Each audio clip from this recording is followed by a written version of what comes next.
Il ne dit plus « m'enfin » mais plutôt « main voyons ». Le personnage de BD Gaston Lagaffe s'exprime en patois vosgien grâce à l'association des patoisans du Val d'Ajol.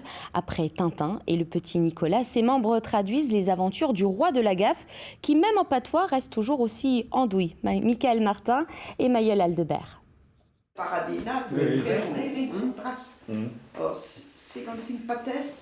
Vous n'avez rien compris, nous non plus, et c'est normal. Nos hôtes parlent en patois vosgien. Il ne serait plus que quelques milliers dans le massif à le comprendre. L'association des patoisans est en train de traduire un album de Gaston Lagaffe qui devient, en bon vosgien, Gaston Leroy.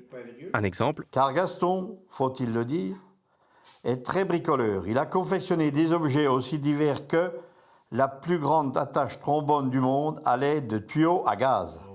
Une fois traduite, cette phrase donnera... Parce que Gaston, faut le dire, sont une taboura. Elle fait des choses aussi drôles que les plus grandes attaches trombones du monde. Des tuyaux de gaz. 11 ans après avoir traduit Tintin, les bénévoles s'attaquent à Gaston, le personnage créé par l'auteur belge Franquin. Le travail est très différent, la traduction littérale au mot à mot est impossible. Le texte a son importance, mais l'image aussi a son importance. Et l'un va avec l'autre beaucoup plus que dans Tintin. Si on se contente des propos, c'était pas rigolo de décrypter ce texte. Mais maintenant, ça y est, on est en route. On est dans le bain, on va dire. La traduction permet de laisser une trace de cette langue régionale et même de développer le vocabulaire. Pour ces Vosgiens de cœur, le patois, c'est l'art de vivre et de s'exprimer des anciens.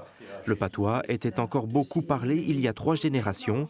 Il disparaît tout doucement. Si on se trouve ensemble, nous, comme ça, c'est sûr, on a plein de mots, plein d'expressions en patois, mais pas avec n'importe qui, naturellement. Oui. Ah oui, c'est dommage en même temps. Hein. Oui, c'est comme ça, hein. Ça se perd, on n'y peut rien. Hein. Mon père le parlait aussi. Avec mon beau-père, il le parlait, mais avec nous, il ne le parlait pas. Ou très peu, quoi.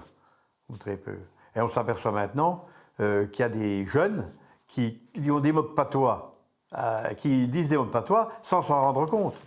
6 mois de travail sont nécessaires pour faire parler Gaston Lagaffe en patois. L'album sera tiré à 1000 exemplaires numérotés à partir du mois d'avril.